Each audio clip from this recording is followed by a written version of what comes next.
Mesdames et messieurs, bonsoir. Merci beaucoup d'être aussi nombreux et nombreuses ce soir pour cette deuxième conférence du cycle à la recherche du bonheur. Nous avons la chance de recevoir aujourd'hui Bernard Sèvres et je vais tout de suite laisser la parole à Hélène qui va présenter notre conférencier de ce soir. Bonsoir à tous, bonsoir à toutes. Nous avons donc l'heure de recevoir Bernard Sèvres qui est professeur émérite de l'Université de Lille. Bernard Sèvres est à la fois un chercheur doué d'un grand esprit de finesse, pour reprendre l'expression d'un philosophe qu'il a beaucoup commenté, de Blaise Pascal, et un formidable professeur, comme vous le verrez vous-même ce soir au cours de ce cours-conférence. Il a une carrière au sens littéral extraordinaire dans le monde académique français, puisqu'il a enseigné en classe préparatoire, en Hippocagne et en Cagne, dans certains des lycées les plus prestigieux, au lycée du Parc, puis au lycée Louis-le-Grand à Paris, ce qui l'a amené à faire des cours approfondis, mais disons à saut et à gambade sur les sujets les plus divers. Et il a ensuite enseigné donc la philosophie de l'art et la philosophie esthétique à l'Université de Lille. Il est doublement spécialiste, puisque c'est un éminent spécialiste de Montaigne. C'est la raison pour laquelle nous l'avons invité ce soir, qui a notamment écrit un ouvrage qui s'intitule « Montaigne, des règles pour l'esprit », mais également de nombreux articles. Et un spécialiste de philosophie de l'art, qui a écrit de nombreux ouvrages dans ce domaine, notamment en particulier sur la musique, l'altération musicale et l'instrument de musique, notamment 2 ouvrages qui ont été publiés au Seuil. Et son ouvrage le plus récent, publié l'année dernière, s'intitule « Les matériaux de l'art ». Et disons, d'une part, prend le parti d'élargir la notion d'art au-delà de la peinture, de la sculpture, de ce qui est le plus traditionnellement reconnu comme un art, pour prendre ses exemples parfois dans les arts de l'eau, dans le jonglage, dans l'art de faire des figures avec des ficelles. Donc on découvre certaines pratiques artistiques en lisant cet ouvrage, qui est donc centré sur la notion de matériaux, que Bernard Sèvres distingue de la matière, puisque la matière est donnée, tandis que le matériau est produit dans la création artistique. Et dans cet ouvrage, il s'intéresse également à la différence aux collaborations artistiques, qu'il distingue des coopérations artistiques, et à la vie seconde des œuvres d'art, c'est-à-dire par exemple quand un cinéaste utilise dans son film une musique qui lui préexistait, ou bien quand un peintre, pour prendre un exemple auquel je songeais à l'ouvrage de Bernard Sèvres tout à l'heure au musée des Arts Royaux, en voyant un tableau de Cranach qui représente Diane dans une posture qui reprend une sculpture antique, le Spinario, le tireur d'épines, qui est une sculpture qui est, elle, conservée au musée Capitolin à Rome. Je ne m'étends pas davantage sur les travaux de Bernard Sèvres en philosophie de l'art, puisque c'est pour lui laisser davantage de temps. Et j'ai donc la joie de lui passer la parole. Merci Bernard. Merci beaucoup.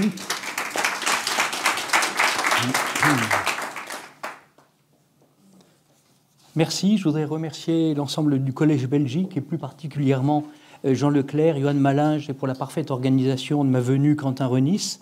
Je remercie Hélène Vuillermet pour sa présentation et je vous remercie, assistantes et assistants, à cette conférence suivie d'une discussion, j'espère, consacrée à la question du bonheur chez Montaigne.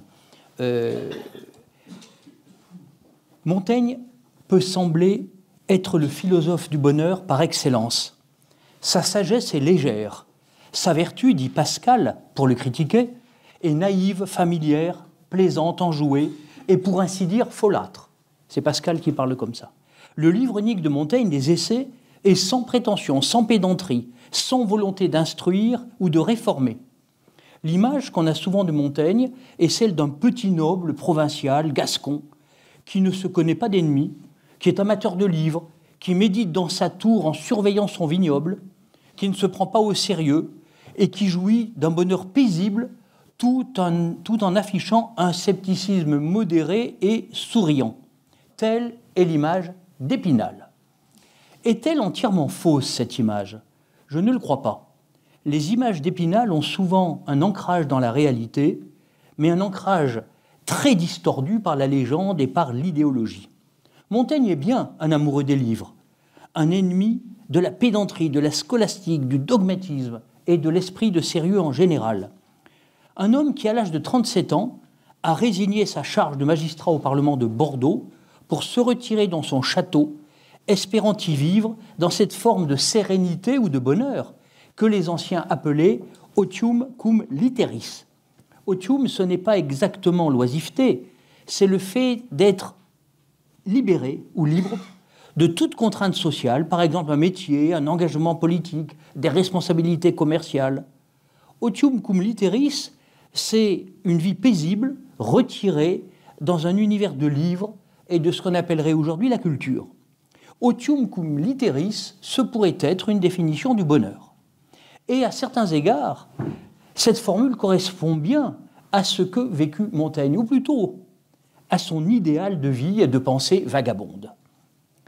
La pensée de Montaigne, dit Hugo Friedrich, qui fut un de ses grands commentateurs, la pensée de Montaigne se cantonne délibérément dans la sphère des simples opinions privées et du goût personnel. Et Montaigne, dit sa fille d'alliance, Marie de Gournay, dans la vigoureuse préface qu'elle écrivit pour l'édition posthume des Essais en 1595, 3 ans après la mort du philosophe, Montaigne, donc, d'après Marie de Gournay, se garde bien de vouloir enseigner la sagesse. Il ne veut pas enseigner la sagesse. Bizarre pour un philosophe. La pensée de Montaigne est une rhapsodie, mais non pas un système. Résumons en 2 mots, Montaigne, philosophe facile, Montaigne, philosophe heureux. Eh bien non, c'est faux. Ce Montaigne bonasse et inoffensif est une construction idéologique. Je dirais même, quitte à provoquer un petit peu, que cette construction idéologique est le fait de lecteurs de Montaigne qui n'aiment pas la philosophie, voire qui la détestent. Voyez, nous disent ces braves gens, je vais polémiquer un petit peu, mais 1 minute seulement. Voyez, nous disent ces braves gens, voyez qu'on peut être philosophe sans s'encombrer d'entités obscures comme les idées de Platon, le cogito de Descartes, les catégories transcendantales de Kant, la dialectique de Hegel ou la réduction phénoménologique de Husserl. On peut être philosophe à moindre frais, on peut être philosophe bon enfant, un philosophe à portée de main, un philosophe dont le livre ne demande pas à être étudié, mais à être feuilleté à son gré, un livre dans lequel chacun peut trouver sans effort une image réjouissante, une formule frappante, une maxime qu'on pourra placer dans la conversation. Le bonheur de Montaigne, selon ces gens, à ce compte, serait le bonheur qu'il procure à son lecteur. Ce serait le bonheur un peu petit et même misérable de lire sans fatigue et sans travail un des grands classiques de la littérature universelle pour y trouver la justification de ses propres paresses et de son propre conformisme. Pauvre pensée, pauvre bonheur, pauvre Montaigne. Je m'inscris en faux contre les lectures qui vont dans ce sens. Montaigne, le vrai Montaigne, est très éloigné de ces représentations. Jean-Yves Pouilloux l'écrivait dès 1969 dans un petit livre vif et décapant intitulé « Lire les essais de Montaigne ». Ce petit livre avait paru chez le même éditeur français, Maspero, et sous la même couverture que celle du célèbre livre « Le Capital » de Karl Marx, de Louis Althusser, paru quelques années auparavant. Montaigne voisinait avec Marx. C'était un joli clin d'œil, surtout après les ébranlements de mai 1968. Mais Marie de Gournay, encore elle, nous avait déjà mis sur la voie en 1595. Elle disait, je viens de le rappeler, que Montaigne ne voulait pas enseigner la sagesse. Mais elle ajoutait immédiatement « Montaigne désenseigne la sottise ». Je répète, Montaigne désenseigne la sottise. C'est une formule extraordinaire, car désenseigner est beaucoup plus difficile qu'enseigner. Il faut arracher les préjugés, les dissoudre. Il faut arracher les préventions, les superstitions, les idées toutes faites, les clichés et les paradigmes hérités. Quant à la sottise, c'est un mot qu'on trouve fréquemment sous la plume de Montaigne, et il la dénonce en permanence dans les essais.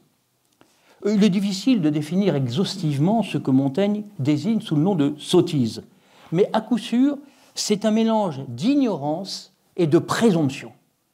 La présomption est un des vices que Montaigne combat avec le plus de vigueur et de... Je ne trouve pas d'autre mot, de vigueur. Montaigne, dans son livre, en appelle toujours à ce qu'il appelle le suffisant lecteur, c'est-à-dire le lecteur libéré des préjugés, le lecteur sans vanité, le lecteur curieux, mais aussi le lecteur instruit, le lecteur qui peut se repérer dans les innombrables citations latines qui parsèment les essais. Il y a environ 1200 citations latines non traduites par Montaigne dans les essais. Donc, bon, déjà le lecteur commence à avoir un petit doute. Nous autres lecteurs de Montaigne, sommes-nous suffisants au sens que Montaigne donne à ce mot? Savons-nous le lire comme il faut? Alors il est temps de passer du Montaigne de la légende, qui n'est pas totalement faux, hein. Il est temps de passer du Montaigne de la légende au Montaigne de la réalité. Et cette réalité est celle du mauvais XVIe siècle.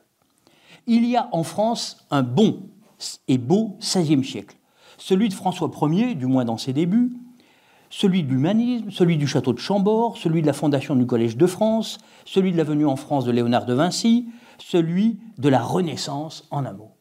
Mais il y a un XVIe siècle sombre, cruel, violent.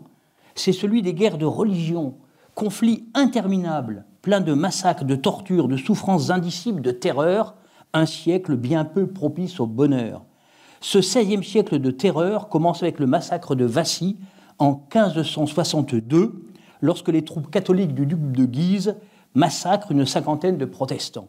Ce fut le début des guerres de religion, dont l'horreur, vous le savez, culmine avec les massacres de la Saint-Barthélemy en 1572. Ces guerres civiles, politiques autant que religieuses, s'achèvent enfin avec l'édit de tolérance dit Édit de Nantes en 1598. En 1562, Montaigne avait 29 ans. En 1598, il était mort depuis 6 ans. Montaigne aura vécu toute sa vie adulte, toute sa vie de philosophe et d'écrivain, non pas simplement sur fond de guerre civile, mais au milieu même de cette guerre. La région dans laquelle vivait Montaigne, la Gascogne et la ville de Bordeaux, dont il fut maire pendant 4 ans, faisait partie des zones du royaume de France les plus disputées entre catholiques et protestants.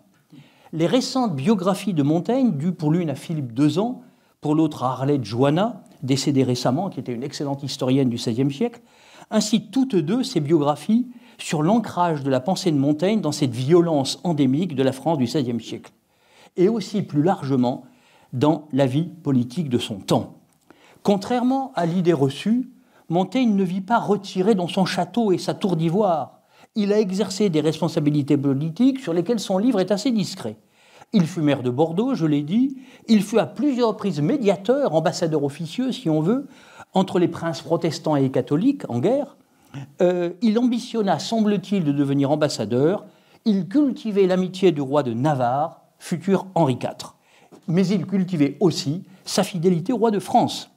Tout ceci affleure ici et là dans les essais de façon souvent très allusive.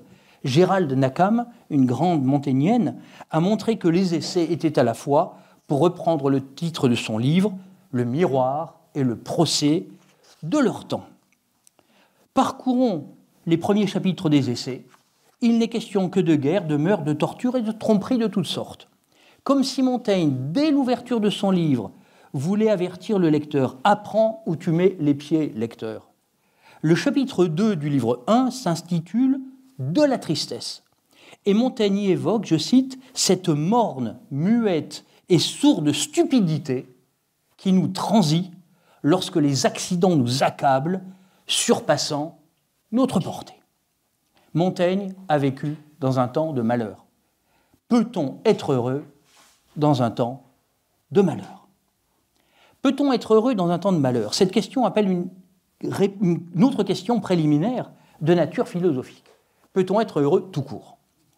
Montaigne est nourri de culture antique, et cette culture antique lui offre de nombreuses représentations philosophiques du bonheur. Platon en partie, Aristote, les stoïciens, les épicuriens, les sceptiques même, sans aucun doute. Et parmi les philosophes de second rang, si on peut parler ainsi, Cicéron ou Plutarque nourrissent également sa réflexion. Tous ces penseurs, quelle que soit leur considérable divergence philosophique, font du bonheur l'une des fins, voire la fin par excellence de la vie humaine. Je prendrai comme exemple Aristote, pour une raison simple, outre le fait que Montaigne le discute souvent, il est à mon sens, de tous les philosophes anciens, celui qui nous offre la conception la moins paradoxale du bonheur. Cette conception aristotélicienne, quoique non paradoxale, est philosophiquement assez technique. Je vais donc la résumer rapidement et à grands traits. Le bonheur, eudaimonia en grec, est pour Aristote le souverain bien humain. Le bonheur est la fin ultime de nos désirs. Exemple, nous voulons la richesse pour elle-même, c'est bien d'être riche, mais nous la voulons aussi parce qu'elle nous semble contribuer à notre bonheur. Nous voulons la connaissance pour elle-même, c'est bien de savoir, mais nous voulons aussi la connaissance parce qu'elle nous semble contribuer à notre bonheur. Et le même raisonnement vaut pour tous les autres biens humains, le pouvoir, la considération d'autrui, l'amitié, la bonne santé, etc. Tous ces biens sont voulus pour eux-mêmes et en même temps pour autre chose qu'eux-mêmes, à savoir le bonheur. Mais du bonheur, réfléchissez, on ne peut jamais dire qu'on le veut pour autre chose que lui-même. Le bonheur est le seul bien que l'on veuille pour lui-même et exclusivement pour lui-même. C'est le souverain bien humain. Voilà ce que pense Aristote. Comment définir le bonheur ? Aristote le définit à partir de ce qu'il pense être la fin propre de l'homme. La vie, pour Aristote, selon la pensée, la connaissance et la vertu. Le bonheur réside dans l'activité, dit Aristote, non dans le repos, de même que la vie, ce n'est pas le sommeil, mais c'est la vie, l'activité vigile. Le bonheur se situe donc, pour Aristote, dans l'exercice de la pensée, dans la connaissance scientifique, la connaissance mathématique, physique ou biologique. Aristote s'intéressait beaucoup aux animaux. Le bonheur consiste d'ailleurs non pas dans la recherche, mais dans la possession du savoir.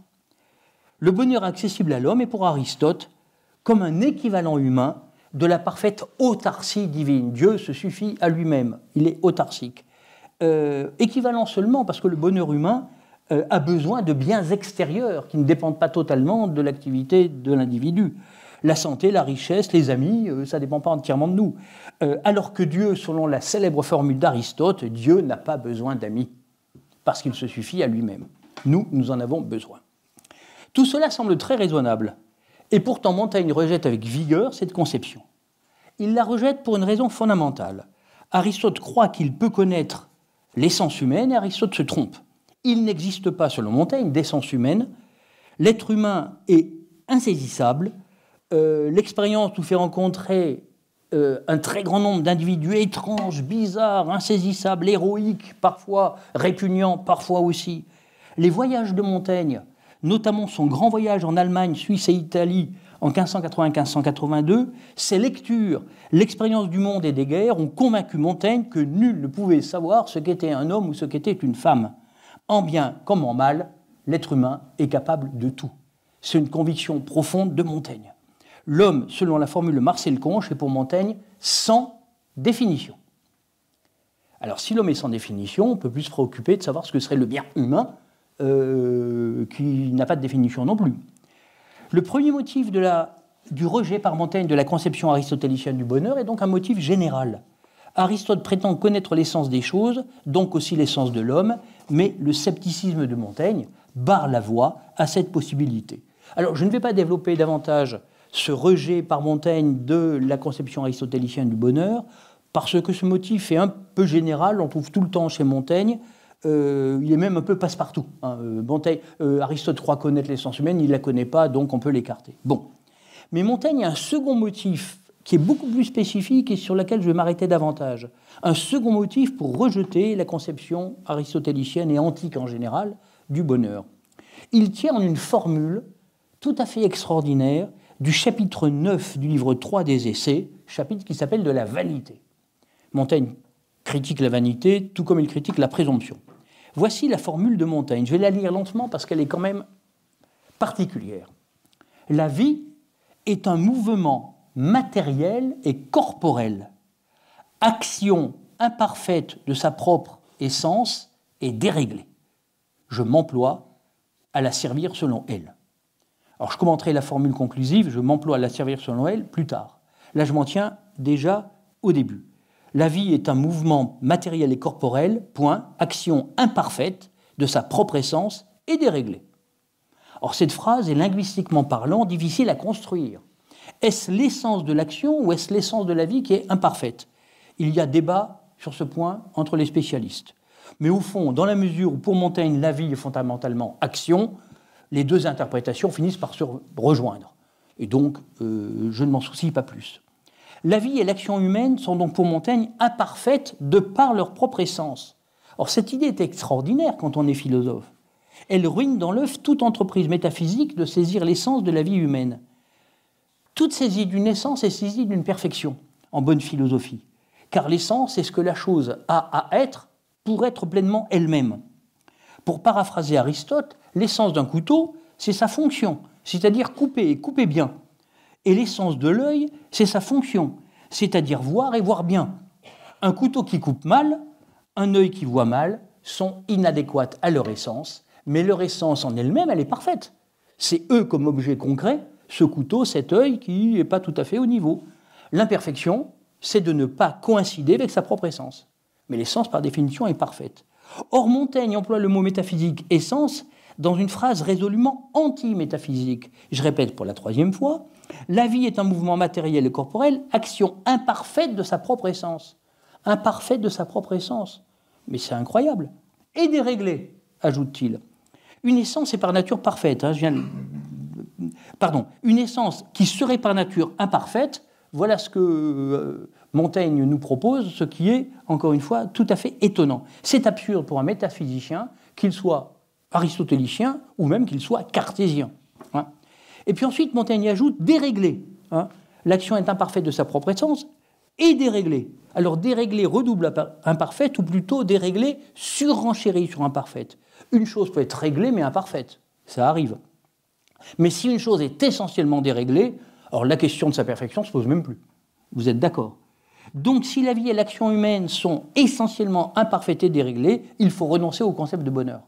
Et là, vous voyez, ce n'est pas la critique sceptique traditionnelle de la présomption des philosophes qui croient connaître l'essence humaine. C'est quelque chose de tout à fait différent. Montaigne a une conception de la vie comme imparfaite de par elle-même, et donc, puisque le bonheur est censé être l'accomplissement humain, il n'y a pas d'accomplissement là où il n'y a pas possibilité d'une perfection. J'ajoute que le mot bonheur est remarquablement rare sous la plume de Montaigne. On en trouve 6 occurrences seulement, 6. Et encore, dans ces 4 occurrences, bonheur signifie chance ou bonne fortune. Donc il n'en reste que 2 où le mot bonheur a le sens d'aujourd'hui. C'est le sens usuel. Ce n'est pas beaucoup pour un livre qui fait 1500 pages. En lieu et place du mot bonheur, on trouve une pléthore de termes dont l'abondance trahit davantage l'incertitude conceptuelle que la richesse sémantique de ce qu'on appelle bonheur. Montaigne parle de contentement, félicité, allégresse, joie, jouissance, beatitudo, béatitude, et surtout heure, H-E-U-R, c'est-à-dire hasard. Alors, on peut essayer de définir précisément les nuances de chacun de ces termes. C'est méthodologiquement important si on fait une étude universitaire précise d'un passage donné des essais. Mais si on essaie de dégager une philosophie d'ensemble des essais de Montaigne, on voit bien que ces différents termes ne forment pas un système conceptuel. Ce sont des irisations différentes d'une même idée difficile à circonscrire. Le bonheur est chez Montaigne un concept fuyant et insaisissable.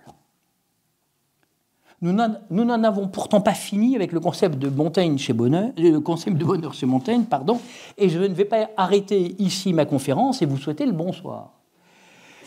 Nous allons reprendre le problème par un autre biais. La conception aristotélicienne est substantialiste. Le bonheur est de nature substantielle pour Aristote. Dans les catégories du vivre, il correspond à ce qu'est la substance dans les catégories de l'être chez Aristote. Or, ceci est une manière de parler, parce que Montaigne ne pense pas du tout de manière catégoriale, manière typique de pensée de la philosophie scolastique. Mais si le bonheur pour Montaigne ne relève pas de la substance, il relève, à mon avis, d'une autre approche. C'est l'idée que je veux défendre devant vous pendant cette conférence et qui donne le titre à mon propos. Le bonheur est de nature adverbiale. Bonheur est en français un nom commun, ce qui correspond dans l'ordre du langage à ce qu'est la substance dans l'ordre de l'ontologie. L'ontologie est la théorie de l'être. Montaigne va user de l'adverbe « heureusement » dans une expression qui est assez rare sous sa plume, mais qui est extrêmement frappante, « vivre heureusement ». En quelque sorte, Montaigne va faire pivoter l'idée de bonheur du nom, le bonheur, à l'adverbe heureusement, et cela change tout.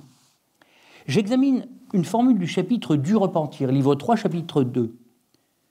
Montaigne écrit « À mon avis, c'est le vivre heureusement qui fait l'humaine félicité. » C'est le vivre heureusement qui fait l'humaine félicité. C'est une drôle de manière de s'exprimer quand même.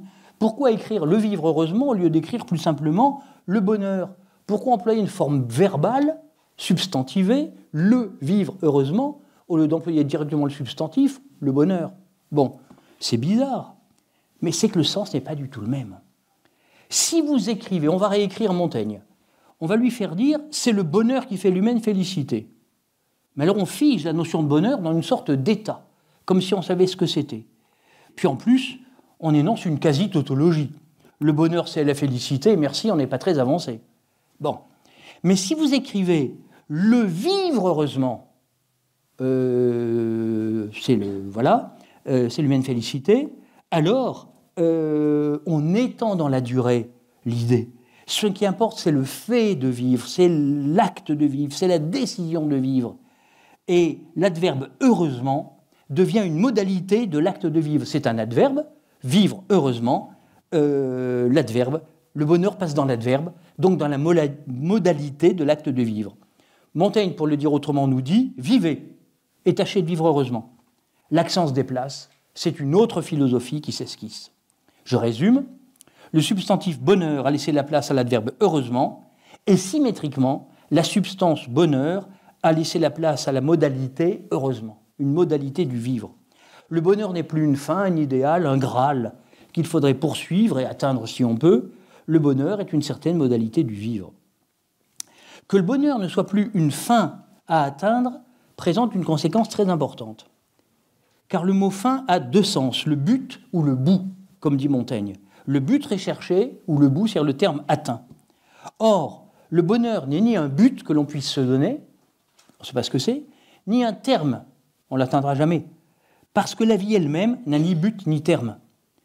Et Montaigne écrit dans une phrase fameuse du chapitre 1-20, que philosopher, c'est apprendre à mourir, « Je veux qu'on agisse et qu'on allonge les offices de la vie tant qu'on peut, et que la mort me trouve plantant mes choux, mais nonchalant d'elle, et encore plus de mon jardin imparfait. » Voilà, je veux que la mort me survienne, me dit Montaigne, nous dit Montaigne, en train de faire une activité simple, planter ses choux, mais nonchalant d'elle, s'occupant pas de la mort, j'y pense pas, et encore plus de mon jardin imparfait, et tant pis, le jardin est imparfait, je meurs, c'est pas grave. On retrouve le thème de l'imperfection.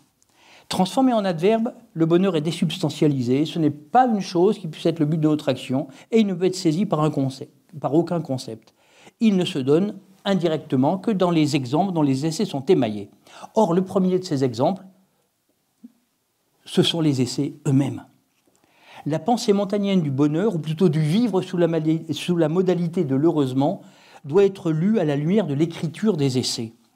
Il existe, selon moi, une analogie entre le bonheur comme prétendu fin de la vie humaine et les essais comme prétendu livre. Et réciproquement, une très puissante analogie entre l'écriture des essais et le vivre heureusement. Alors, pardonnez-moi de soutenir un paradoxe, mais les essais de Montaigne ne sont pas un livre. Ah bon ?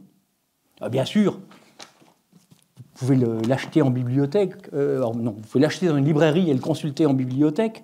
Extérieurement, ça a tout l'air d'être un livre. Hein. Bon, pourtant, cette apparence est trompeuse. Ceci n'est pas un livre. En tout cas, ce n'est pas un livre comme les autres, je le dis, je le prouve. Montaigne nous l'annonce lui-même. Chapitre 2.8, c'est le seul livre de son espèce. C'est le seul livre au monde, pardon, j'oubliais. C'est le seul livre au monde de son espèce. Expliquons cela.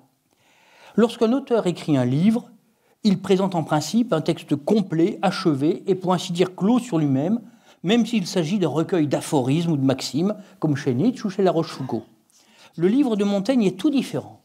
D'emblée, Montaigne a pensé que son livre allait s'étoffer et se transformer d'une édition à l'autre. Il en a donné de son vivant 4 éditions, 1580, 1582, 1585 et 1588. À sa mort en 1592, il préparait une 5e édition, publiée, je l'ai dit, par Marie de Gournay en 1595. Chacune de ces éditions ajoute quelque chose aux précédentes, parfois peu, parfois beaucoup, beaucoup, beaucoup. Un troisième livre apparaît ainsi en 1588. De très nombreuses additions viennent étoffer et allonger les chapitres des éditions précédentes. Et dès sa parution, Montaigne enrichit à la main un exemplaire de 1588, je m'embrouille dans les éditions, moi, la quatrième, d'additions souvent très longues. Cet exemplaire a heureusement été conservé, c'est ce qu'on appelle l'exemplaire de Bordeaux. Les essais sont donc un livre instable. Et il n'est pas mobile et instable simplement de fait, il l'est de droit. Montaigne a voulu que ce livre ne soit jamais achevé ni même achevable. Montaigne le dit explicitement dans une formule frappante au début du chapitre de la vanité. « Qui ne voit que j'ai pris une route par laquelle, sans cesse et sans travail, j'irai autant qu'il y aura d'encre et de papier au monde ?» Montaigne serait encore en vie aujourd'hui, il continuerait à écrire les essais. À aucun moment, Montaigne n'a l'idée, et surtout pas le désir, d'un état définitif de son livre. Ce point explique d'ailleurs d'assez nombreux problèmes d'édition des essais, mais je laisse cette question de côté. Alors bien sûr, Montaigne parle de son livre, parce que, bon, à l'arrivée, il le fait quand même imprimer, mais comme d'un livre unique et à peine extravagant, qui échappe aux critères usuels de la librairie. Et une des raisons de cette bizarrerie du livre de Montaigne, aux yeux même de son auteur, c'est ce qu'on pourrait appeler le double engendrement réciproque. Dans une formule célèbre, Montaigne écrit « Je n'ai pas plus fait mon livre que mon livre m'a fait », consubstantiel à son auteur. Montaigne a écrit les essais, mais les essais ont pour ainsi dire écrit, ou plutôt sculpté, la personne morale de Michel de Montaigne. Le récit, l'acte d'écrire rétroagit sur l'auteur dans une sorte de cercle, ou plutôt de spirale infinie. Seule la mort cassera la dynamique de la spirale. L'analogie entre vivre et écrire devient une quasi-identité. Je conclus ce moment de mon exposé. Le bonheur est une idée confuse et même trompeuse, aussi confuse et trompeuse que serait l'idée d'un livre de Montaigne définitivement achevé. Impensable. Les essais de Montaigne se sont interrompus comme la vie de Montaigne s'est interrompue. Cette interruption n'était pas un but, c'était simplement le bout de son chemin. Michel, seigneur de Montaigne, s'est éteint le 13 septembre 1592. Son livre s'est achevé à la même date, au sens où Montaigne ne portera plus d'addition sur son exemplaire. Montaigne souhaitait mourir plantant ses choux et laissant son jardin imparfait. Il est mort, peut-être pas plantant ses choux, mais laissant son livre imparfait et inévitablement, et je dirais même volontairement, imparfait. Ces réflexions m'amènent à l'idée que vivre heureusement, c'est vivre comme écrire les essais quand on est Montaigne. Se livrer avec bonne humeur, gaieté et créativité, et même allégresse, qui est un mot que Montaigne emploie souvent, il aime bien le mot allégresse, mais sans contrainte imposée ni souci d'achèvement à une tâche qui soit la sienne. Il est temps d'explorer les modalités, ou du moins quelques modalités, de ce que Montaigne appelle le vivre heureusement. Alors Montaigne n'en dresse ni une liste ni un tableau, ce n'est pas du tout son genre. C'est à force de lire et de relire les essais que quelques modalités apparaissent à l'esprit du lecteur. Ces modalités du vivre heureusement ne sont pas des techniques, notion qui implique l'idée d'une probabilité raisonnable de réussite. Ce sont des procédés que Montaigne a observés ou bien a essayés et qui lui paraissent recommandables. J'en ai choisi 3, la diversion, l'usage du fortuit, l'usage du temps. Je commencerai par ce qu'on pourrait appeler la méthode de diversion. Le chapitre 4 du livre 3 lui est consacré, ce chapitre s'appelle « De la diversion ». Montaigne raconte comment il essaya de consoler une dame affligée par un deuil. Je lis un extrait. On y procède mal quand on s'oppose à cette passion, donc la souffrance du deuil, car l'opposition les pique et les engage plus avant à la tristesse. Il faut aider d'arriver et favoriser leur plainte et en témoigner quelque approbation et excuse. Premier temps. On entre dans la souffrance de l'interlocuteur, l'interlocutrice en l'occurrence. Par cette intelligence, cette connivence, vous gagnez crédit à passer outre. Et d'une facile et sensible inclination, vous vous coulez au discours plus ferme et propre à leur guérison. Après que je me fus appliqué un temps à son tourment, je n'essayais pas de la guérir par forte et vive raison. Les fortes et vives raisons de la philosophie antique, par exemple, pas du tout. Montaigne ne va pas essayer de combattre cette souffrance par des raisonnements. Mais déclinant tout mollement nos propos et les gauchissant peu à peu au sujet plus voisin, et puis un peu plus éloigné, selon qu'elle se prêtait plus à moi, je lui dérobais imperceptiblement cette pensée douloureuse. Donc il passe de sujet à sujet, il s'éloigne, il finit par orienter la pensée de la dame affligée vers toute autre chose que son deuil. Et l'atteint en bonne contenance et entièrement rapaisé autant que j'y fus, j'usais de diversion. C'est Montaigne lui-même qui présente ce récit comme l'application de ce que j'appelle moi, par commodité, méthode de diversion. Alors, la méthode de diversion consiste donc à s'installer dans la souffrance de l'autre, puis par glissement insensible, à éloigner l'esprit de la personne souffrante de la personne de son malheur. Or, cette méthode, disons-le, paraît un peu simpliste, et Montaigne avoue d'ailleurs que le secours qu'il apporta à la dame affligée fut de très courte durée. Mais le fait important qu'il faut relever, c'est qu'il ne s'agit pas ici de dompter la passion, il s'agit de la faire oublier. Ça n'est pas héroïque, la diversion. On est à l'opposé de l'héroïsme moral des cyniques ou des stoïciens. Non, Montaigne ne propose pas de style de vie héroïque. Il s'agit d'être, au fond, efficace et de diminuer la douleur, la tristesse, pour laisser place à des passions plus positives. Alors Montaigne évoque de nombreux autres cas de diversion dont la structure est toujours substituer une passion à une autre. La méthode de diversion est une méthode de substitution. Elle vaut aussi d'ailleurs dans l'autothérapie, car Montaigne se l'est appliquée à lui-même. Alors c'est un des passages les plus bizarres des essais de Montaigne. Montaigne nous explique que pour se distraire du violent chagrin causé par la mort de la Boétie, on parlera de l'amitié entre Montaigne et la Boétie plus tard, ayant besoin de ce qu'il appelle une véhémente diversion, c'est son expression, il nous dit je me fis par art amoureux et par étude à quoi l'âge m'aidait. Il avait 31 ans. Il se fit par art amoureux, diversion, pour se consoler du chagrin de la perte de son ami. Il se fait amoureux délibérément. On aurait bien aimé savoir comment il avait fait. Il ne nous le dit pas, mais il nous dit qu'il a réussi. Et que s'étant créé un amour, ça lui a aidé à oublier son malheur. Étude, art, c'est tout à fait délibéré. Malheureusement, cela ne nous dit rien de la manière effective dont Montaigne put se rendre amoureux pour se consoler de la mort de la Boétie. Le lecteur regrette un peu le laconisme de l'auteur.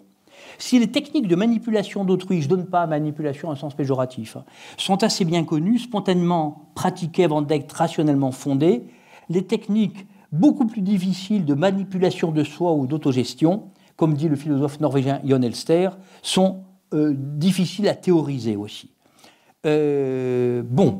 Rappelons la formule qui clôt le premier récit, celui de la dame affligée, j'usais de diversion. Le verbe user est très important. Il signifie une démarche délibérée, réfléchie. Montaigne est un philosophe des usages, non pas seulement un philosophe des coutumes, mais aussi un philosophe des usages au sens stoïcien du mot kressis, en latin usus, manière de se servir d'eux, manière d'user d'eux.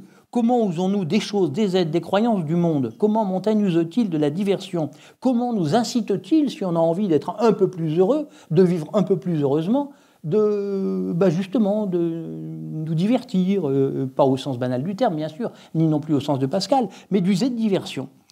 Montaigne propose une autre manière de diversion, une autre technique, dissiper et rompre la passion.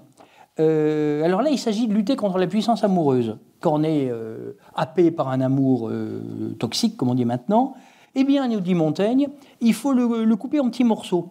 Et comment le couper en petits morceaux? Alors là, il emprunte le remède à Lucrèce, c'est peut-être pas un remède qui plairait à tout le monde. Il s'agit de se guérir de son amour malheureux en ayant recours à ce que Lucrèce appelle Vénus vagabonde, c'est-à-dire les prostituées. Voilà, l'érotisme ou la prostitution comme remède à l'amour. Bon, dans d'autres cas, on a vu que c'était l'amour qui apparaissait à Montaigne comme un remède à la douleur du deuil, la Boétie dans son cas. Les passions ne sont pas bonnes ou mauvaises en elles-mêmes pour Montaigne. Enfin, si, il y a des passions qui sont mauvaises tout le temps, comme la cruauté, ou la vanité, il y a plein de vices, passions vicieuses qui sont mauvaises en elles-mêmes. Mais les passions ne sont pas bonnes ou absolument mauvaises en elles-mêmes. Enfin, non, enfin, c'est pas ça que je veux dire. Elles ne sont pas bonnes en elles-mêmes, ni mauvaises, ni certaines d'entre elles, voilà, mauvaises en elles-mêmes. Elles le sont selon les circonstances. Deuxième modalité du vivre heureusement, ménager le fortuit. On pourrait l'appeler méthode pour ménager le fortuit, mais cette expression n'est pas élégante, elle n'est pas du tout chez Montaigne. Hein, c'est bon. Mais je dois expliquer deux mots que Montaigne emploie très souvent, ménager et fortuit. Alors le mot ménager, qui est un mot de la vieille langue française du XVIe siècle, il apparaît très très souvent chez Montaigne, et notamment dans le titre du chapitre 10 du livre 3, de ménager sa volonté. Au XVIe siècle, ménager ne veut pas dire utiliser avec réserve et précaution, comme aujourd'hui, mais ça veut dire quelque chose comme administrer ou régler. C'est dans ce sens classique, d'ailleurs, que vient l'anglais management. Ménager sa volonté, cela veut dire user de sa volonté de manière réglée et raisonnable. Alors, quant au fortuit, autre mot qui apparaît souvent sous la plume de Montaigne, c'est le nom que Montaigne donne au hasard, quand le hasard croise les projets de l'être humain. Le fortuit, c'est ce qui arrive de manière imprévue et qui me concerne, que l'événement me soit favorable ou qu'il ne me le soit pas.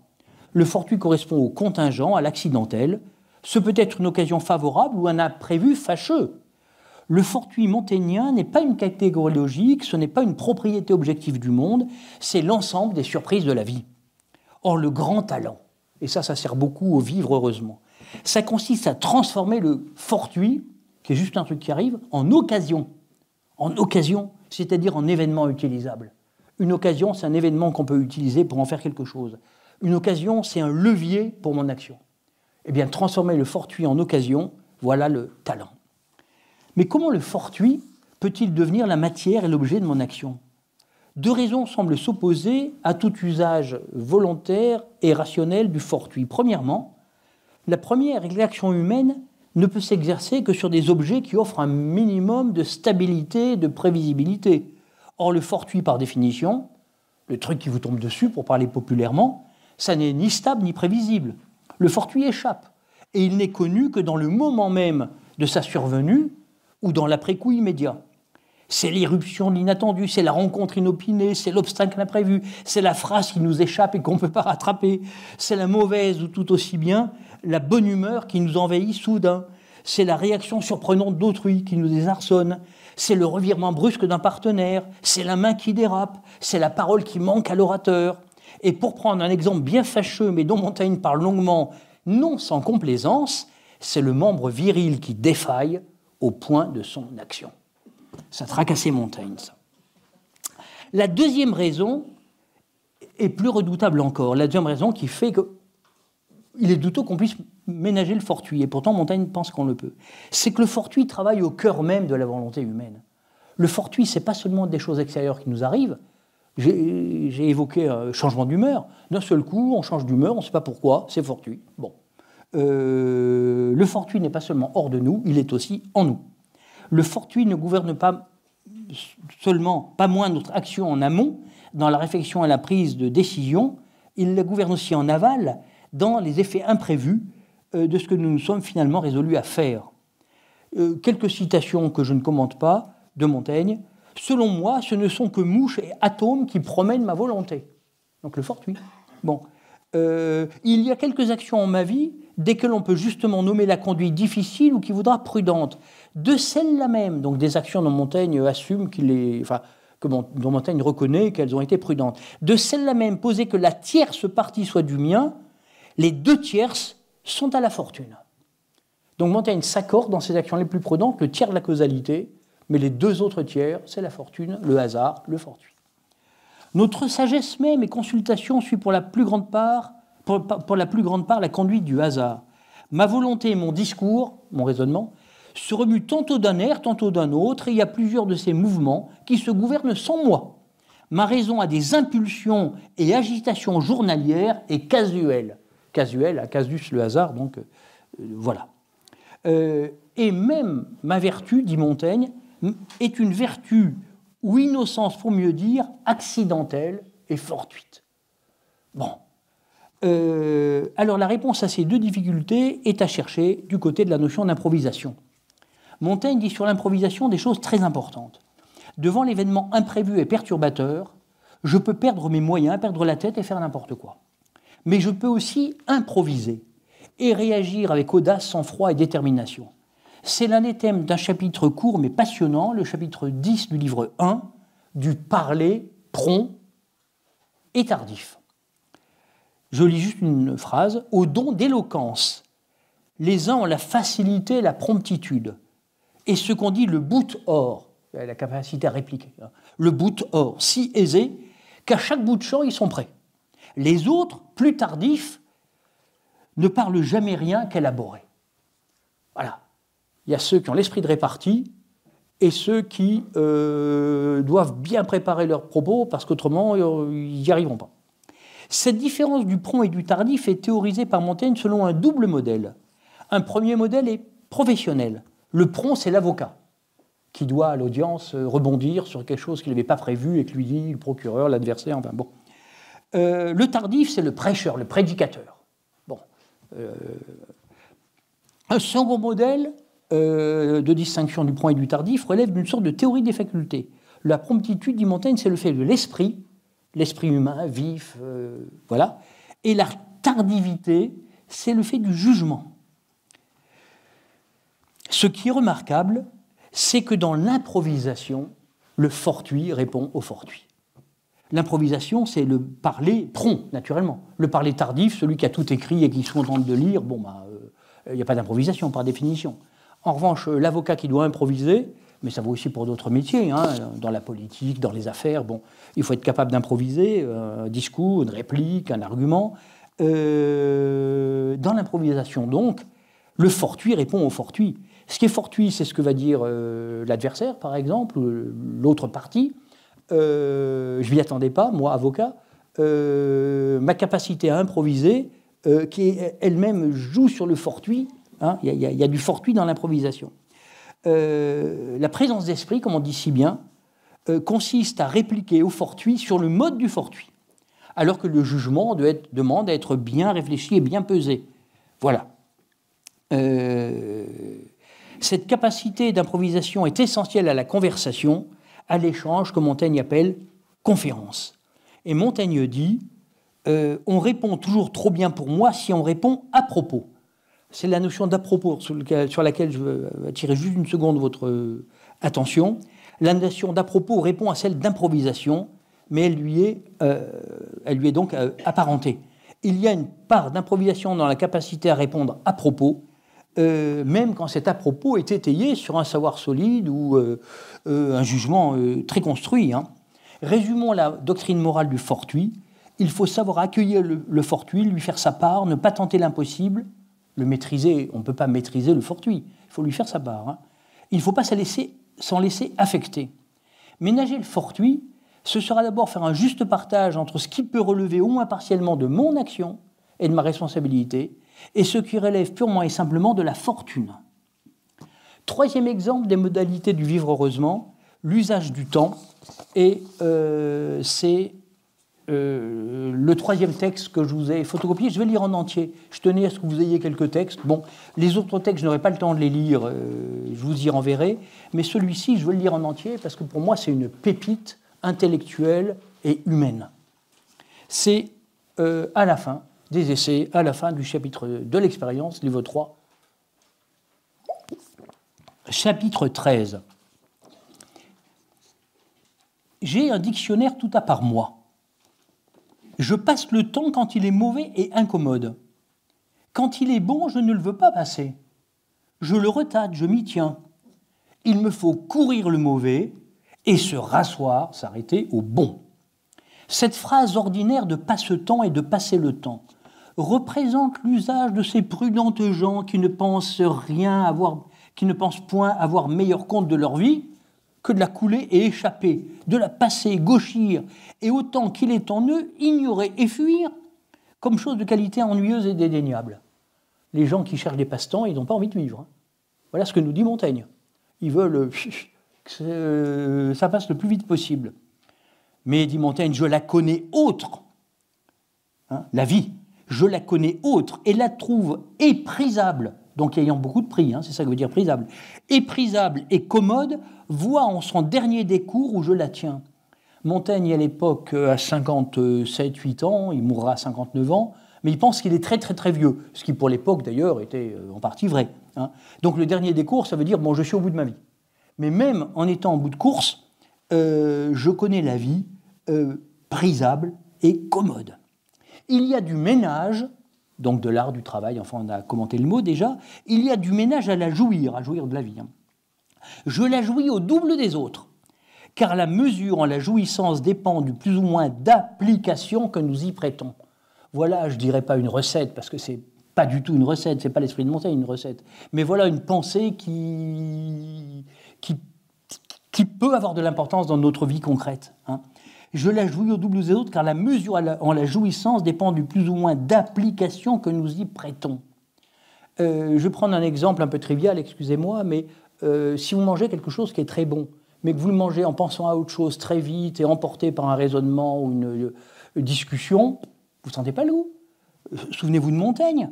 Il faut y prêter application, y mettre votre conscience, le temps qu'il faut, la réflexion. Et à ce moment-là, vous doublez, vous triplez, vous quadruplez la jouissance et l'intérêt de la vie. Bon, c'était un petit exemple. Principalement, je redonne la parole à Montaigne, principalement à cette heure que j'aperçois la mienne si brève en temps. Encore une fois, oui, il pense qu'il va mourir bientôt, ce qui se passera d'ailleurs. Principalement à cette heure que j'aperçois la mienne si brève en temps, je la veux étendre en poids.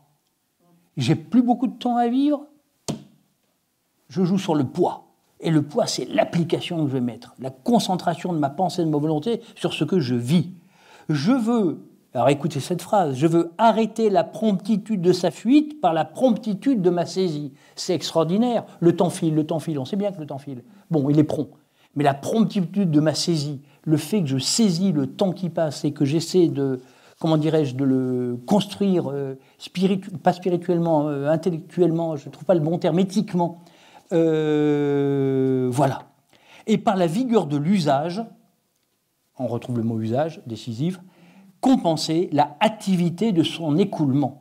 C'est une lutte entre le temps qui passe, les minutes suivent, je regarde ma montre, bon, voilà, on n'y peut rien. En revanche, la densité de mon application, l'usage que je fais de ce temps qui passe, je compense son écoulement par la vigueur de mon usage et j'arrête la promptitude de sa fuite par la promptitude de ma saisie. À mesure que la possession du vivre est plus courte, il me la faut rendre plus profonde et plus pleine. Voilà. Mon métier et mon art, c'est vivre, dit ailleurs Montaigne. Pourtant, un chapitre s'appelle « Que philosopher, c'est apprendre à mourir ». Un chapitre 20. Il n'y a pas de contradiction. La mort est la donnée universelle de toute vie organique. Apprendre à mourir relève d'un travail sur soi. Mais l'art de vivre ne se réduit certainement pas à apprendre à mourir. La mort est bien le bout, mais non pas le but de la vie. Il faut donc penser à la mort, mais sans la mettre au centre de nos préoccupations. Disons les choses autrement. La mort est aux confins de la vie, très bien, gardons-la aux marges de notre pensée. Voilà. L'utilité du vivre n'est pas en l'espace, c'est-à-dire dans sa durée, dit Montaigne ailleurs, dans notre texte, elle est en l'usage, tel a vécu longtemps qui a peu vécu. Quelqu'un qui a peu vécu, s'il a vécu intensément, avec application, et enfin selon les termes du texte qu'on vient de commenter, il a beaucoup vécu. Le texte que je viens de vous lire, commenter rapidement, est vraiment admirable, et je vous l'offre, ou plutôt Montaigne nous l'offre, comme un viatique pour l'usage de la vie. Nous vivons dans le présent, mais nous avons à vivre le présent. Je répète, j'ai peut-être parlé trop vite, nous vivons dans le présent, on ne peut pas faire autrement, mais nous avons à vivre le présent, et c'est à ça que nous apprend Montaigne. Et pas sans cesse projeter notre pensée vers le futur, et pas sans cesse projeter vers le passé. Il y a le chapitre de la vanité, où Montaigne, du repentir, où Montaigne nous dit, je ne me repens jamais. Ça ne sert à rien. Le présent. Le présent n'est pas seulement le cadre du vivre, il doit être l'objet du bien vivre. Et voyez les mots essentiels du texte que nous avons lu, ménage, application, usage, saisie, possession, jouissance, disent bien le caractère actif et volontariste de l'art de vivre selon Montaigne. Il ne faut pas laisser filer le temps, mais s'appliquer au présent. Alors ce volontarisme n'est pas une dénégation du donné extérieur, il y a de mauvais jours. Hein. Et Montaigne dit au début du texte, les mauvais jours, on essaye de passer le plus rapidement possible. Hein. Bon, il y a des temps mauvais. Montaigne le sait bien, il a non seulement vécu dans le temps terrible que j'ai évoqué tout à l'heure, mais il a personnellement beaucoup souffert dans la dernière partie de sa vie de ce qu'on appelait à l'époque la maladie de la pierre, c'est-à-dire les coliques néphrétiques. Il a beaucoup souffert de ça. C'est le temps mauvais, là. Il s'agit que ça passe, de faire diversion. Autrement dit, ménager le temps, c'est un jeu souple d'engagement et de désengagement de sa conscience, de sa volonté par rapport aux événements. C'est une souplesse attentive aux contingences et aux singularités. Ce n'est jamais de la lâcheté. Quelques formules de Montaigne pour conclure ce moment. Quand je danse, il y a une formule célèbre de Montaigne. Quand je danse, je danse. Quand je dors, je dors. Quand je danse, je danse. Quand je dors, je dors. Bon, tautologie. Mais un autre passage va éclairer. Je me promène pour me promener. C'est la même structure. Hein. Bon, je me promène pour me promener. Ceux qui courent un bénéfice ou un lièvre ne courent pas. Ceux-là qui courent au bar et pour exercer leur course. Alors, courir au bar, c'est une expression du XVIe siècle, c'est simplement une compétition. Comme aux Jeux Olympiques, ou enfin où vous voulez. Bon, c'est une course. Et Montaigne dit, Montaigne ne met pas l'accent sur la compétition, mais sur l'exercice. Hein. Ceux qui courent un bénéfice ou un lièvre ne courent pas, ceux-là qui courent au bar et pour exercer leur course. Je glose ce passage. Si on court un lièvre pour l'attraper, on ne court pas vraiment parce que l'esprit est tendu vers la proie et non pas vers la course. Mais si on court pour s'exercer, on court pour courir, on court vraiment. Et maintenant, nous comprenons l'apparente tautologie de la formule « quand je danse, je danse ». Montaigne dit « je ne danse pas comme ceux qui dansent pour se faire remarquer, pour l'emporter sur autrui ou pour draguer. Non, je danse pour danser. Danser sans autre but que danser. Et là, c'est le présent vécu à plein, malgré la promptitude de sa fuite. Je danse pour danser et rien que pour danser. Je suis tout entier dans mon action. C'est la vigueur de l'usage et l'application dont nous parlait le texte précédent. Je voudrais à présent, il me reste un bon quart d'heure, je voudrais à présent, un dernier moment avant une brève conclusion, évoquer rapidement deux expériences limites. Je ne pourrais que les évoquer, mais je vous ai donné les textes. L'évanouissement d'un côté, l'amitié unique de Montaigne avec la Boétie de l'autre. Alors, j'ai un peu hésité avant de prendre ces deux expériences limites dont on peut se dire qu'elles sont un peu hétérogènes au bonheur. Et pourtant non, parce que dans cette expérience de l'évanouissement, Montaigne a rencontré un bonheur singulier, et dans son amitié de 4 ans avec Étienne de la Boétie, Montaigne a connu un bonheur absolument unique. Et donc, j'ai trouvé important d'évoquer ces deux expériences limites. Ces deux passages des essais sont d'ailleurs très souvent évoqués et commentés, mais on les rapproche assez rarement. Or, je crois que ces deux expériences, si différentes qu'elles soient l'une de l'autre, ont quelque chose en commun, et même deux traits en commun. D'une part, ce sont des expériences exceptionnelles. D'autre part, ce sont des expériences dans lesquelles la solidité du moi est affectée en profondeur. Dans le premier cas, Montaigne chute de cheval après un choc violent. Tout le monde le croit mort pendant 2 heures. On le ramène chez lui et finalement, il n'était pas mort. Bon, et ce qu'il décrit, c'est le retour à la vie. Bon, c'est une expérience qui dure au total 2 heures, 3 heures. L'amitié avec la Boétie, ça a duré 4 ans. Donc on n'est pas du tout dans les mêmes temporalités. Mais dans les deux cas, le moi est, pour ainsi dire, défait pendant 2 heures ou 3 heures dans la chute de cheval et l'évanouissement très profond, semblable à la mort que Montaigne a connu. La Boétie, c'est différent. Montaigne dit que cette amitié était une fusion des volontés. Fusion des volontés, ça veut dire que les frontières du moi disparaissent. Bon. Dans les deux cas, c'est un exemple quand même de vivre heureusement dans des circonstances tout à fait particulières, tout à fait exceptionnelles. Mais si on peut vivre heureusement dans des circonstances hors normes, alors peut-être peut-on le faire dans les circonstances communes. Alors la chute de cheval, bon, je ne m'y arrête pas trop. Ça s'est passé en 1573 ou 1574. Montaigne a 41 ou 42 ans. Montaigne était un cavalier extrêmement rodé, il adorait le cheval, c'était un homme de cheval, enfin bon, voilà. Et puis, bon, un autre cavalier, un cheval violent lui rentre dedans, il tombe lourdement à terre, on le croit mort, etc. C'est une expérience qui l'a profondément marqué. Hein. Et Montaigne décrit, non pas la chute elle-même, dont il n'a aucun souvenir d'ailleurs, mais son retour à la vie, son réveil. Mon assiette était à la vérité très douce et paisible. Je n'avais affliction ni pour autrui ni pour moi. C'était une langueur et une extrême faiblesse sans aucune douleur.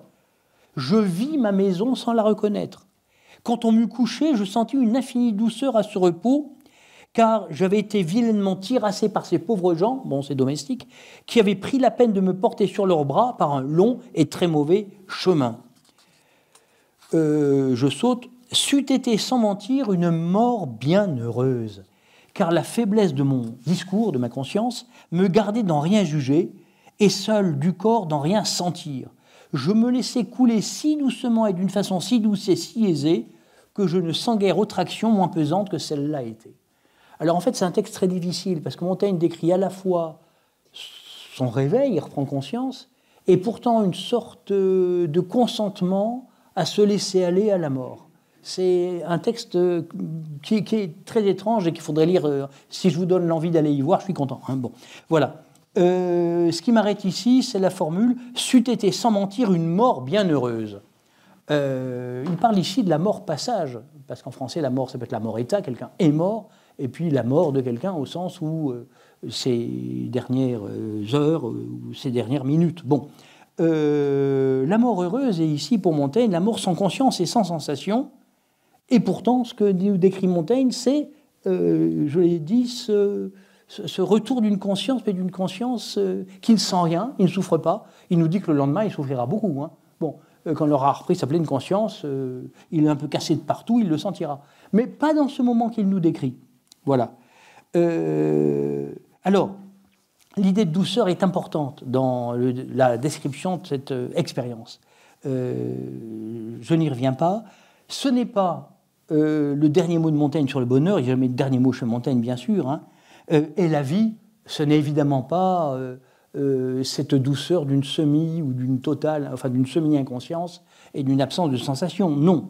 Ce que je veux dire, c'est dans cette expérience unique que Montaigne nous décrit, il y a quelque chose qui nous apprend sur la mort sans doute, indirectement, mais aussi sur une forme de vie limitée. Bon. Mais alors bien sûr, la vie est pour Montaigne aussi et surtout du côté de l'action vigoureuse, de la discussion sans concession et de l'affrontement quand il faut. Mais en tant qu'expérience limite, celle du réveil progressif de l'évanouissement est très instructive. Alors, deuxième exemple limite, d'expérience limite et unique, l'amitié unique avec Étienne de la Boétie. Je rappelle que Montaigne et la Boétie se rencontrent en 1587 ou 1588, la date n'est pas très sûre. La Boétie meurt en 1563, il a 33 ans, et Montaigne a 31 ans quand la Boétie décède. C'était donc de jeunes hommes. C'est une expérience limite par rapport aux amitiés ordinaires, c'est ce que Montaigne va nous expliquer dans le chapitre 28 de l'amitié, mais en elle-même, elle est une expérience du franchissement des limites, puisque Montaigne définit cette amitié parfaite comme fusion des volontés. C'est le concept qu'il donne, nos volontés n'en faisaient plus qu'une. Ce qui va entraîner des paradoxes et une sorte de casuistique de l'amitié dont je vais juste donner un exemple. Le mot fusion est très fort et très étonnant même. Peut-on à ce point fusionner sa volonté avec celle d'un autre ? Cette amitié unique ne répond à aucun concept. Celle-ci, je prends le texte que je vous ai proposé, n'a point d'autre idée que d'elle-même et ne peut se rapporter qu'à soi. Bon. C'est donc un concept singulaire, comme on dit en philosophie, un concept qui ne s'applique qu'à un objet dans le monde, cet objet étant l'amitié unique entre Montaigne et la Boétie. Alors un concept qui ne porte que sur un objet, ça pose des paradoxes logiques et conceptuels dans lesquels je ne rentre pas. Nos âmes ont charrié si uniment ensemble, elles se sont considérées d'une si ardente affection et de pareille affection découverte jusqu'au fin fond des entrailles l'une à l'autre, que non seulement je connaissais la sienne comme la mienne, mais je me fus certainement plus volontiers fié à lui de moi qu'à moi. Bon, je me serais plus volontiers fié à lui de moi qu'à moi. Me concernant, je lui faisais plus confiance à lui qu'à moi. Bon. Et alors, je suis un paradoxe. Si en amitié de quoi je parle, donc unique, fusion des volontés, absolue, si en amitié de quoi je parle l'un pouvait donner à l'autre, ce serait celui qui recevait le bienfait, qui obligerait son compagnon. Car cherchant l'un et l'autre plus que toute autre chose de s'entre bien faire, celui qui en prête la matière et l'occasion est celui-là qui fait le libéral, donnant ce contentement à son ami d'effectuer à son endroit ce qu'il désire le plus. Autrement dit, c'est celui qui reçoit qui donne. Voilà. Bon, c'est un paradoxe qui est inhérent à cette fusion des volontés. Et ensuite, Montaigne explique que s'il compare toutes les années qu'il a vécues depuis la mort de la Boétie, bon, Montaigne est mort 30 ans, 29 ans, hein, après le décès de la Boétie, si je compare tout le reste de au lieu de le commenter, je ferais mieux de le lire, hein, c'est mieux. Si à la vérité, si je compare tout le reste de ma vie, quoiqu'avec la grâce de Dieu, je l'ai passé douce, aisée, et sauf la perte d'un tel ami, exempt d'affliction pesante. Bon. Pleine de tranquillité d'esprit, ayant pris en paiement mes économités naturelles et originelles sans en rechercher d'autres. Me contentant, donc on a l'impression que de 1563 à sa mort, tout s'est très bien passé. C'est pas tout à fait vrai quand même. Hein. Il y a eu la maladie de la pierre, il y a eu enfin toutes sortes d'événements. Bon. Mais voilà. Si je la compare, dis-je, tout aux 4 années qu'il m'a été donné de jouir de la douce compagnie et société de ce personnage, ce n'est que fumée, ce n'est qu'une nuit obscure et ennuyeuse. Depuis le jour que je le perdis, je ne fais que traîner languissant, et les plaisirs mêmes qui s'offrent à moi, au lieu de me consoler, me redoubleraient de sa perte. Nous étions à moitié de tout, il me semble que je lui dérobe sa part. J'étais déjà si fait et accoutumé à être deuxième partout qu'il me semble n'être plus qu'à demi. Voilà. J'arrive à ma conclusion. L'art de vivre selon Montaigne. Je voudrais revenir une seconde sur la fin de la formule que j'ai commentée beaucoup plus haut. Comme Montaigne dit, je m'emploie à la servir selon elle, cette vie et action qui est imparfaite de sa propre essence. Je m'emploie à la servir selon elle. On a l'impression que le sujet, c'est-à-dire moi, Michel de Montaigne, que le sujet n'est plus souverain, que le sujet épouse l'action, et au fond, ne la domine pas ou renonce à la dominer. Je m'emploie à la servir, la vie, selon elle. C'est très étonnant. C'est pas tout à fait la même idée que celle du texte sur « j'ai un dictionnaire tout à part moi et je dois ménager le temps hein. ». C'est une idée un petit peu différente. Je la tire dans un sens relationnel. Vivre, c'est d'abord être en relation active avec autrui. Alors, l'amitié avec la Boétie, ici, ne doit pas être prise en compte, parce que l'amitié avec la Boétie n'est pas une relation à autrui, puisque justement, la Boétie n'est pas un autrui, puisqu'il y a fusion des volontés. L'amitié parfaite n'est pas une relation à un autrui qui est constitué comme autrui. Hein. Non, c'est toutes les autres relations, et Montaigne a eu beaucoup de relations de toutes sortes, amicales, amoureuses, politiques, professionnelles, il était magistrat, enfin bref, Montaigne en plus adorait discuter, controverser, frère. Bon, voilà. Montaigne a un sens aigu de ce qu'est autrui, à la fois la proximité humaine et l'écart individuel. Tous les êtres sont différents, toutes les relations sont différentes. Cette relation à autrui, qui définit, je crois, un des aspects les plus importants du vivre, selon Montaigne. L'autre aspect vraiment très important, c'est la vie du corps, mais dont je ne parle pas aujourd'hui parce qu'il faut faire des choix, mais la vie corporelle est très importante pour Montaigne. La relation à autrui est très importante pour Montaigne. Cette relation à autrui est bien décrite par Jean Starobinski dans son livre « Montaigne en mouvement », qui est assez ancien, mais qui est toujours un bon livre. Et à la fin du chapitre 1.14, que le goût des biens et des maux dépend en bonne partie de l'opinion que nous en avons, Montaigne décrit 3 formes successives comprises pour lui ces relations à autrui. Alors ce passage, il porte surtout sur des questions financières. Mais Starobinski montre bien, je crois qu'il a raison, que c'est un schéma général qui peut s'appliquer à d'autres domaines de l'existence. Et je reprends les formules qu'emploie Jean Starobinski pour typer chacun de ces 3 états de la relation à autrui chez Montaigne. Premier état, dans sa jeunesse, c'est ce que Starobaski appelle la dépendance irraisonnée. Montaigne dépend financièrement de son père. Tant que son père n'est pas mort, Montaigne n'a rien. C'est pas tout à fait, oui, parce que... bref. Montaigne dépend financièrement de son père. Il emprunte de l'argent à ses amis. Il vit au jour la journée. Il est insouciant. Et il s'en remet au hasard et au fortuit. Ça, c'est la première étape. La deuxième étape est tout à fait différente. C'est le refus autarcique de toute dépendance. Là aussi, je reprends les formules de Starobaski. Le refus autarcique de toute dépendance. Montaigne ne veut rien devoir à personne. Il veut que personne ne se mêle de ses affaires. Il est en alerte devant les empiètements possibles sur sa liberté. C'est un Montaigne, je ne dirais pas crispé, parce qu'il n'a jamais été crispé, mais un Montaigne jaloux de sa liberté.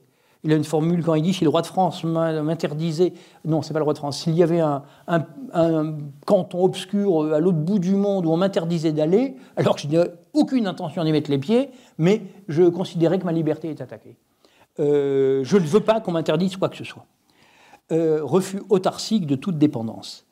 Troisième moment, la relation maîtrisée, c'est ainsi que Starobaski l'appelle, et Montaigne, c'est peut-être le moment de la sagesse, Montaigne accepte des formes de dépendance limitées, il contrôle ses dépenses, pour ce qui est du domaine financier dont on parle, et il comprend que l'autonomie supérieure est de faire droit aux autres.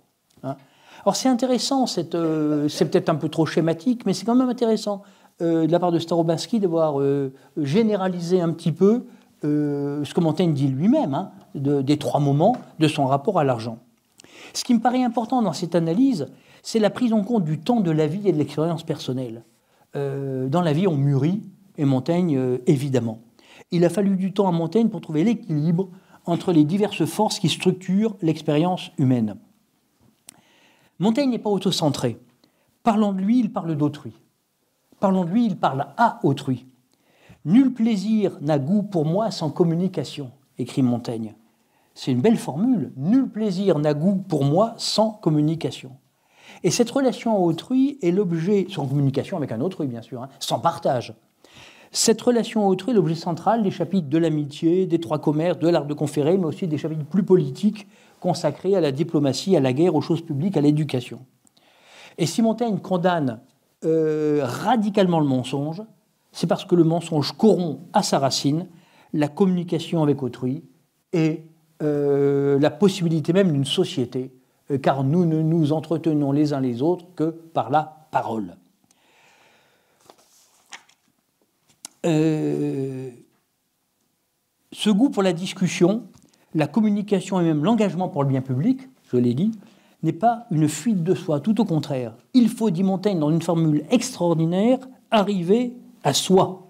C'est dans le chapitre 3.12 de la physionomie. Il faut arriver à soi. On croit se posséder, on pense être à soi, pas du tout. On est sans cesse dans l'extériorité par rapport à soi. Il faut arriver à soi. Les hommes se fuient, enfin les êtres humains se fuient plus qu'ils ne se cherchent. Et Montaigne insiste sur ce devoir d'arriver à soi.